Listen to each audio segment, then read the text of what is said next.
snack. Me and you gonna have a little chat about books. Hi guys! So I am here today to do a very exciting joint review. I have two books, both of which are by the same author, both of which are children's fiction, which is not something I read an awful lot of, but I have been getting way into this year because of this author. I've already done a review of one of his books, which is Wonderstruck. I will put a link to that below so you can go and watch that if you want. And now this review will be talking about his two other illustrated children's fiction books because I adored all of them.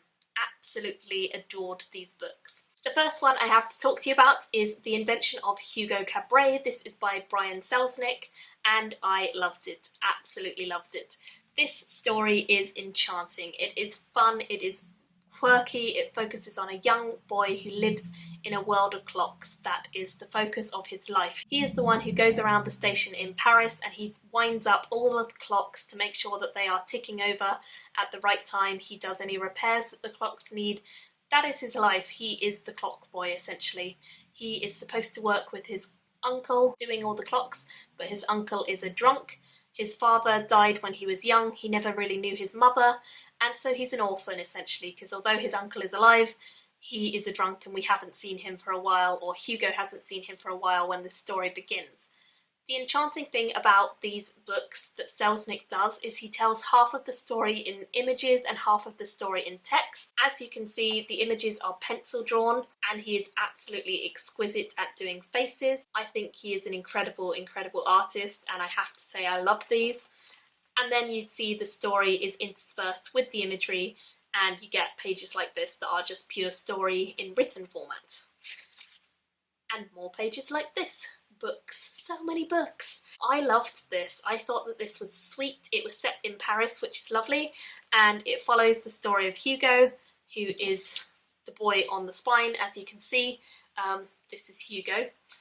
He is a sweet character, but he's a character in a bit of difficulty, and when the story begins, he actually has been stealing quite a lot in order to survive because he hasn't seen his uncle for quite a while and he has to steal from the places within the station in order to live. So he will steal a croissant in the morning to make sure that he has breakfast, some milk so that he has something to drink, and he actually has a secret mission that he's working on, which is a clockwork man that he has found and he is trying to repair. I won't say any more than that because I don't want to give it away, but this story is delightful. Hugo is a delightful character and the illustrations really bring this story to life. It feels like a cinema sort of reel, as though you're watching frame by frame of Hugo's adventure, and he meets some great characters along the way and he gets involved with some really interesting situations. He has to run away a few times and get himself out of difficult situations. He also has to deal with people not believing him and people not trusting him. And I felt like there were some really great themes within this for friendship, for acceptance, for dealing with grief, for sort of dealing with your past and confronting it. And I loved all of that and I thought that was all super wonderful and just really sweet, really heartwarming, and I think that most of this book is quite heartwarming. There are a few sad moments when you find out about Hugo's past and some of the things that have happened to him, but I think overall this is very heartwarming, it's very beautiful, and it's a lovely story to tell your kids or to read out loud and to show all the images. So it's definitely one I would highly recommend if you do have children, that you do sit down and look at the pictures and read it out loud and see their reactions, because it's fun and it's got interesting focuses. Also, a lot of this is very accurate to how it would have been during this time period. Brian Selznick makes sure that he does the research. If ever you read the acknowledgements from one of his books, you know that he really does put in the time and effort to research his books thoroughly, and I like that a lot, and I think that comes across in how genuine his characters and his storylines feel. So I would definitely recommend this. And I ended up giving Hugo Cabret a 4.5 out of 5 stars. I then actually went and watched the film adaptation, which is just called Hugo. It came out, I think, 2011, and I really liked the adaptation. I will say that the station master within the adaptation is weird compared to how he is in the book, and he's not really a present character in the book, whereas in the film he's been adapted to be the comedic relief, which he kind of isn't in the book. However, I do think as a whole it's a really sweet story and it's very beautifully told through the cinematic version as well, and I think this book lends itself very easily to cinematic interpretation and adaptation, and I think they did a good job interpreting this for screen. So if you do want to read this and then check out the film, I would recommend doing that. I would say read this first because I think, you know, you're going to spoil yourself otherwise. But I do think this is beautiful in its own right, and I think the images within this are well worth buying and looking at because they're just exceptional, and I absolutely loved it. So that's that one. 4.5 stars. And then the newest one that Brian Selznick has brought out, this one only came out last year. This one is called The Marvels, and as you can see, this one has beautiful, beautiful gold edges, which I love because that's really cool. This one is absolutely stunning. It is breathtaking to look at the cover, as I'm sure you'll agree. And again, we have a really wonderful portrait on the actual spine and back, and again, it's all told in illustration and text. However, this one is slightly different because whilst Wonderstruck and Hugo Cabret have images and text interspersed with each other, this one has about 400 pages just of imagery, no text whatsoever, and then it has a couple of hundred pages just of text. So this one doesn't intersperse the two. It has one section of images and one section of text, which I still think worked. It was a little more jarring to go from beautiful, beautiful images and silent stories into text, but I still think it worked really, really wonderfully when the whole thing came together. This one focuses on the story of the Marvels. The Marvels are a family.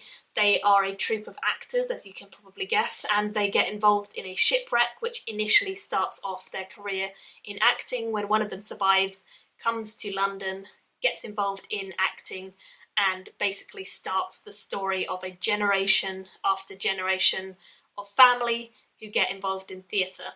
The Marvels are a really interesting family. Some of them are really delirious, quirky characters. Some of them are quite wonderful professional actors. Some of them are painters and are artistic.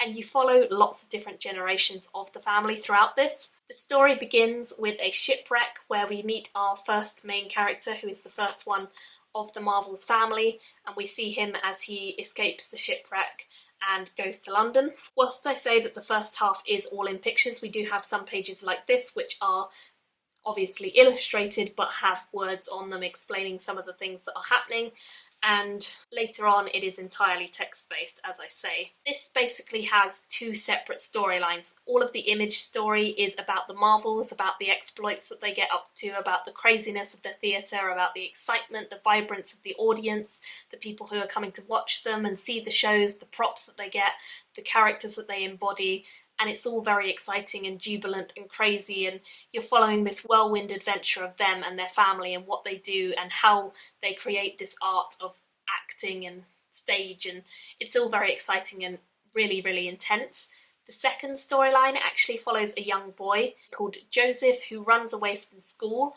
This is a storyline that is completely written. Joseph goes to find his uncle because he doesn't know anyone else in London that he can go to. His family travel a lot and he hasn't seen them for a while, and he's been at a boarding school that he hates, and he has run away to find his uncle, who he's never met before, and hope that his uncle will take him in. And his uncle has some peculiar secrets and a very weird ritualistic sort of household where he likes everything to be polished, he likes everything to stay exactly in place. It's kind of a little bit like Miss Havisham from Great Expectations, that sort of vibe of everything has to be in its proper place and you can't break anything or move anything, that sort of idea. And Joseph doesn't really know why his uncle's like that. He thinks he's a little bit weird, a little bit batty, but he goes along with it because he knows that his uncle seems like a nice, genuine guy behind all of the weird stuff he does.